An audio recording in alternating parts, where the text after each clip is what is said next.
Alors, Henri Jo, bonsoir. Je suis là. Vous savez, j'ai esquissé quelque part de danser. Effectivement. La musique qui est passée tout à l'heure. Malheureusement, c'était hors caméra. Hors caméra. Voilà. Malheureusement. Voilà. Alors, Henri Jo. Bonsoir. Oui, on vous a salué, Henri Jo. Voilà. Restez concentré. Je suis très concentré. Alors, voilà.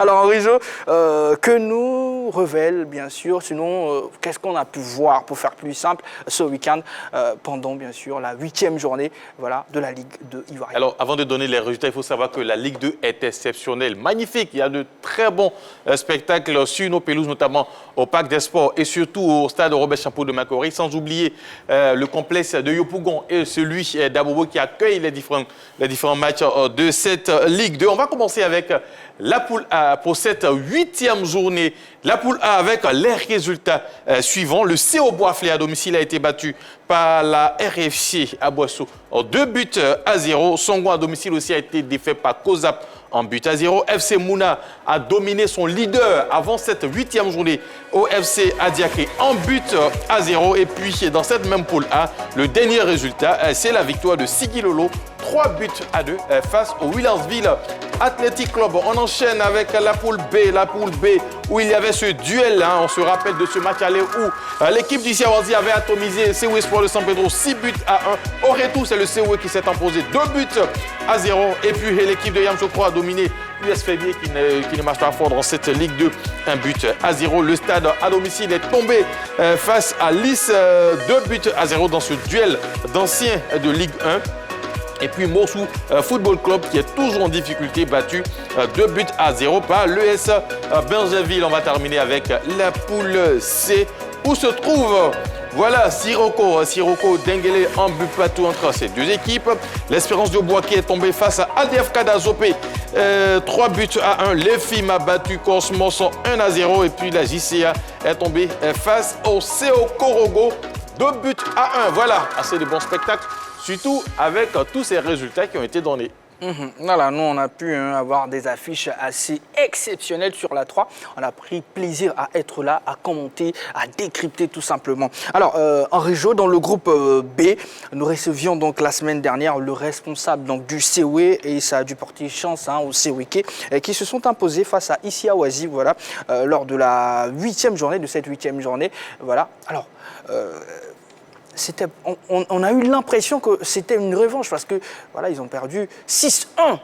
Oui, à l'ouverture, bien sûr, de la Ligue 2. 6-1 lors de cette première journée. Il faut savoir déjà, il faut replacer un peu le contexte. L'équipe de ICA a un bon effectif avec un bon entraîneur, Israël Oussou, qui connaît très bien la Ligue 1, qui connaît très bien notre championnat. Mais il ne faut pas oublier aussi que l'équipe du COE Sport de San Pedro, quand même, a commencé avec un entraîneur intérimaire.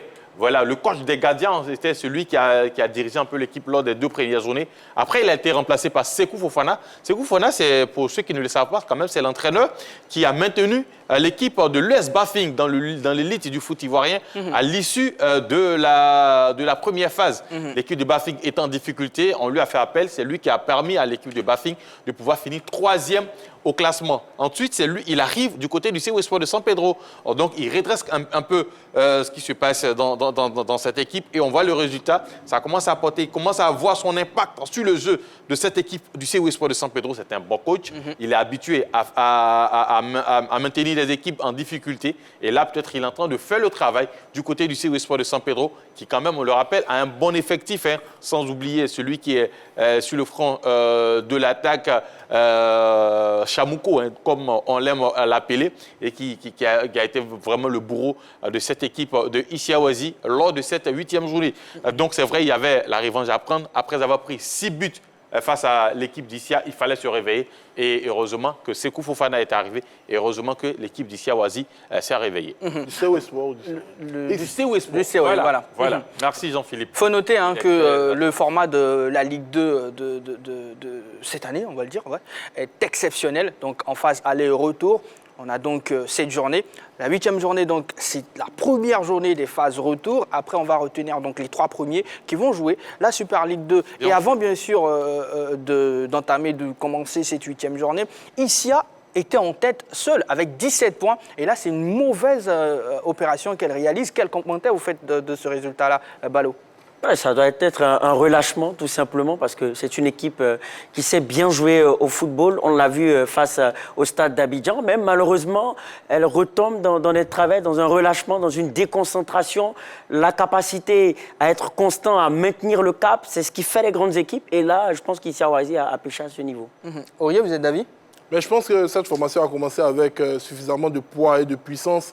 Et aujourd'hui, elle est en train de payer un tant soit peu la débauche d'énergie de ces différents garçons. Il y a également les autres formations qui, certes, sans s'être renforcées, ont réussi à mettre en place une excellente cohésion en termes de jeu. Donc je pense que l'un mis dans l'autre, c'est normal qu'aujourd'hui, il y ait un resserrement au niveau de ce classement. On sait que c'est une poule qui est hautement relevée. Quand vous avez l'équipe d'Issy Ahouazi dans la même poule que le COE Sport de San Pedro, que Yamoussoukro, que Lys, que le Stade d'Abidjan, et c'est cette poule-là même qui est considérée comme la poule la plus difficile cette saison en Ligue 2, ben on savait très bien qu'arrivé un moment, le parcours d'Issy Ahouazi ne pouvait pas être sans obstacle majeur. Donc c'est une défaite qui va ramener un peu les garçons sur la terre. Et puis on verra ce que cela va donner pour la suite des événements. D'accord. Alors Henri Jo, vous ne pensez pas que c'est le format exceptionnel? Parce que là, on joue carrément à 3 jours d'intervalle. Est-ce que vous ne pensez pas que c'est... Oui, c'est épuisant. C'est le rythme qui C'est peut épuisant, être... c'est épuisant pour toutes les équipes. D'ailleurs, les équipes au niveau de la Ligue 1 en ont fait les frais. Est-ce que quelques équipes, notamment la FAD qui avait commencé, qui avait très bien fini la première phase, sur la seconde phase, cette équipe de la FAD était essoufflée. On l'a constaté et du coup, elle n'a pas pu se qualifier pour le tout. Surtout, ils se sont qualifiés, mais ils n'ont pas vraiment été à la hauteur lors de la deuxième phase. Et on le constate avec ces équipes de la Ligue 2 qui, on le rappelle quand même, n'ont pas eu assez de temps de préparation. Par contre, au niveau de la Ligue 1, il y a eu des équipes qui se sont préparées sur une longue période, notamment la SEC et les autres. Mais en Ligue 2, ce n'est pas pareil. Donc, on va constater arriver un moment de l'essoufflement au niveau des différents effectifs. Et pour revenir à cette équipe de Issy Ahouazi, qui, on le rappelle quand même, lors de la première phase, a surpris beaucoup d'équipes. Et il faut savoir que lors de la deuxième phase, toutes les équipes vont attendre ici au tournant, comme on le dit. C'est vrai, c'est l'équipe à battre désormais dans cette poule B. Et tout le monde va essayer d'aller gratter des points face à Issy. D'où quand même cette difficulté à venir et surtout ce résultat face à l'équipe du COE Sport de San Pedro. Voilà, l'Italie a brisé donc le rêve de l'Angleterre hier lors de la finale de l'Euro 2020. La défaite de l'Angleterre en finale donc, de l'Euro 2020 est-elle une surprise? Voilà, vous allez avoir donc l'occasion de nous appeler via ce numéro, plus 225 27 21 59 93 99, ou encore 27 21 59 93 99 pour l'instant. Nous parlons de notre Ligue 2 à nous, voilà, ici en Côte d'Ivoire. Alors, l'autre choc, Henri Jo, toujours dans ce groupe B, c'était Stade d'Abidjan, Lys de Sassandra.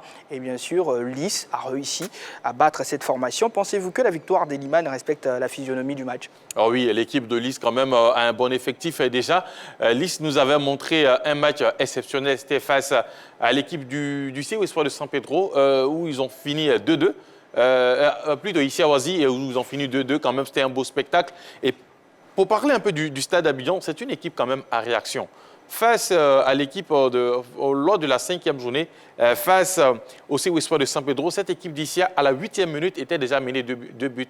Cette équipe du Stade d'Abidjan était menée 2-0 à la 8e minute. Ensuite, il y a eu la réduction de l'écart et ils ont pris un 3e but pour enfin finir le match à 3-3 face au COE Sport de San Pedro. Donc là, ils étaient en réaction, c'est-à-dire ils encaissaient les buts et puis derrière, ils tentaient de réagir face à l'équipe de Lys de Sassandra, qui a marqué les 2 premiers buts en première période par le même joueur. Voilà, derrière, voilà, ils ont eu cette défense-là pour contrer l'équipe du Stade d'Abidjan et obtenir la victoire. Donc, il ne faudrait pas jouer comme cela pour les prochaines journées. Il ne faudrait pas laisser l'avantage à l'adversaire dès l'entame parce que derrière, ça peut être difficile. Peut-être on va multiplier les occasions, mais une équipe qui est à réaction, une équipe qui est menée, n'est toujours pas dans de bonnes conditions. Et c'est l'équipe du Stade quand même qui a fait les frais lors de cette journée.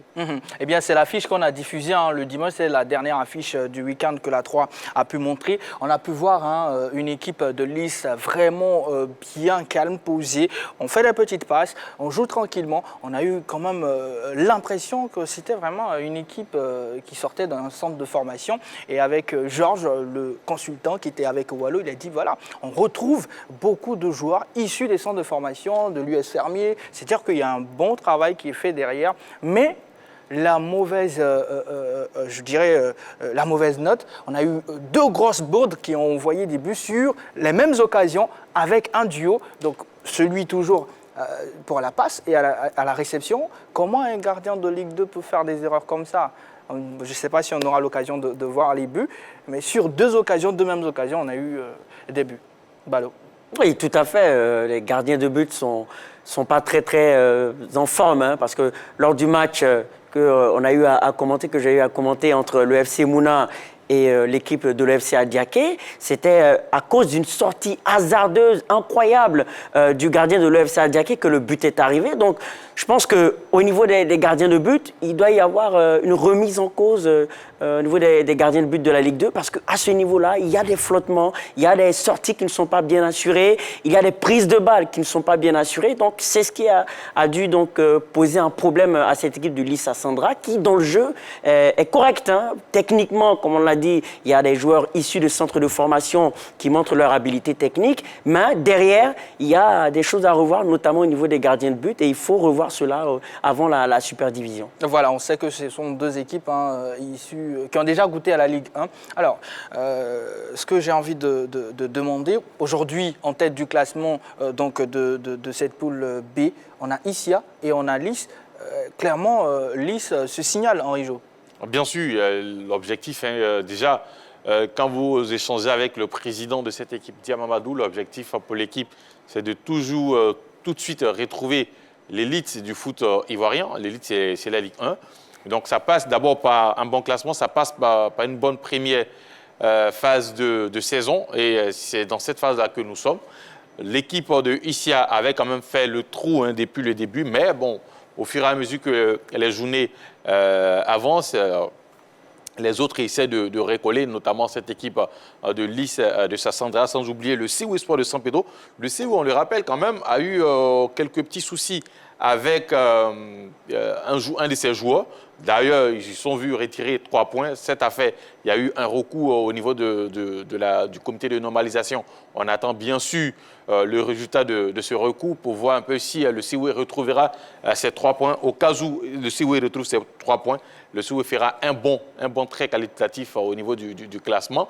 Donc, on attend bien sûr et on constate que, je rejoins Jean-Philippe qui parlait de poule de la mort au niveau de la poule B. Quand même, il y a le CEU, il y a Lys, mais il y a aussi l'équipe Issia, le stade.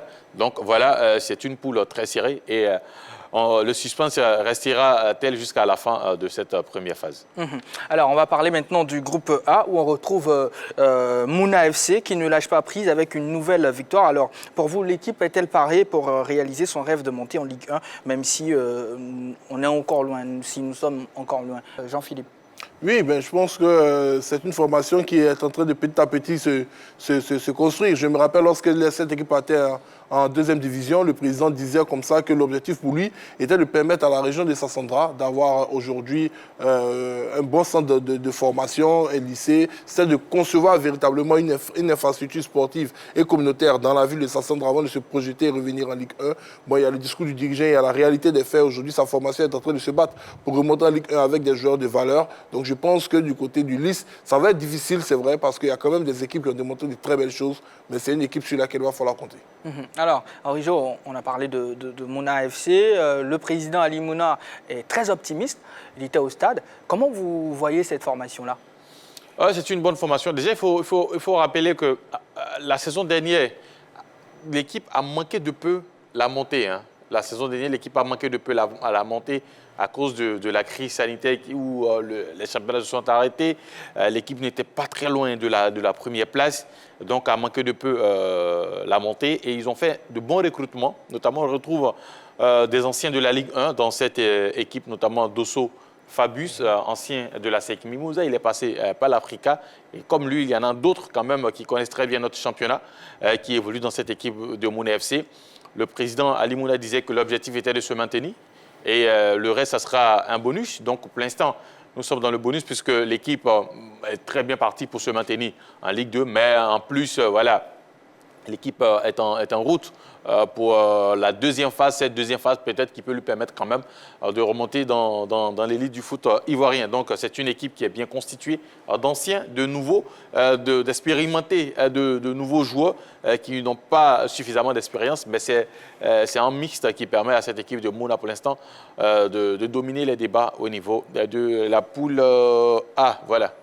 Et voilà, on parle des équipes qui caracolent en tête de leur poule. Mais, messieurs, on va parler un tout petit peu du WAC d'Aristide Bansé, qui a remis les crampons, qui a même le brassard, mais ça ne va toujours pas. Là, on est encore loin, mais c'est quand même difficile, Henri Jo. Beaucoup de choses se sont passées au niveau du Williamsville Athletic Club, notamment le départ du président Koné Abaka, l'arrivée d'un nouveau président.